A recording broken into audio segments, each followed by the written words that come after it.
대한민국 군대에 사람이 부족해지고 있습니다. 그리고 이제 대통령이 직접 현재와 같은 군구조를 계속 유지하기 어렵다고 인정했습니다. 이재명 대통령은 저출산으로 인해 지금처럼 인력과 보병 중심으로 운영되는 군 구조를 유지하는 것은 가능하지도 바람직하지도 않다고 밝혔습니다. 정부가 꺼내든 해법은 선택적 모병제입니다. 그런데 여기서 한 가지 질문이 생깁니다. 병역 자원 자체가 급격하게 줄어드는 상황이라면 왜 대한민국에서는 여성 병역 문제에 대한 본격적인 논의가 함께 나오지 않는 걸까요? 정부가 추진하는 선택적 모병제는 징병제를 완전히 폐지하고 전면 모병제로 바꾸겠다는 이야기가 아닙니다. 국방부가 밝힌 기본 방향은 국민계병제를 유지하면서 복무 방식의 선택권을 확대하고 AI와 사이버 같은 첨단 분야에서 장기간 복무하는 기술직 약형 부사관 등을 늘리는 방식입니다. 그런데 문제는 여기서부터입니다. 첨단 무기가 병력 부족 문제를 어디까지 대신할 수 있느냐는 겁니다. 드론도 필요합니다. AI도 필요합니다. 무인체계도 당연히 확대해야 합니다. 하지만 경계와 정비, 함정과 항공기 운용, 지휘 통제, 각종 전투 지원 임무까지 모든 군사 업무를 무인화할 수 있는 것은 아닙니다. 결국 일정 수준의 숙련된 인력은 필요합니다. 그리고 모병 인력을 확대하려면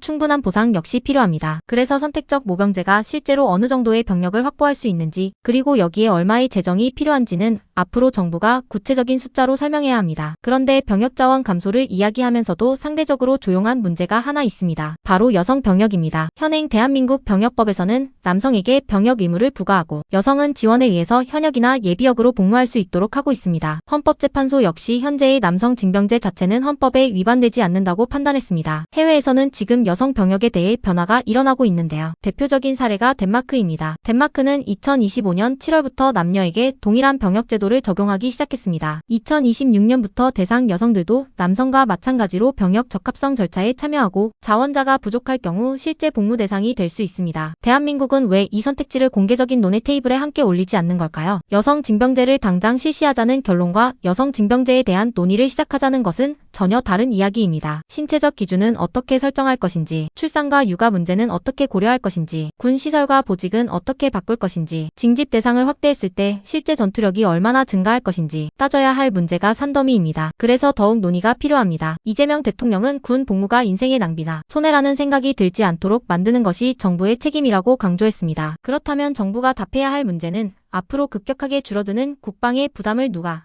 어떤 방식으로 나눠질 것인가라는 질문에도 답해야 합니다. 대한민국의 병력 절벽은 이미 시작된 구조적인 문제입니다. 중요한 것은 남녀 갈등을 만드는 것이 아니라 앞으로 누가 대한민국의 국방을 책임질 것인지에 대해 현실적인 답을 찾는 겁니다. 정부가 선택적 모병제를 추진한다면 이제 구호가 아니라 숫자로 보여줘야 합니다. 몇 명을 모집할 것인지, 얼마를 지급할 것인지, 병력은 어느 수준까지 줄일 것인지, 그리고 여성 병역을 비롯한 다른 선택지는 왜 채택하거나 배제하는지까지 설명해야 합니다. 이제 병역제도 전체를 다시 논의해야 할 시간이 다가오고 있습니다. 여러분은 어떻게 생각하십니까? 선택적 모병제와 첨단 전력 확대만으로 충분하다고 보십니까? 아니면 여성 병역까지 포함해 병역제도 자체를 다시 설계해야 한다고 보십니까?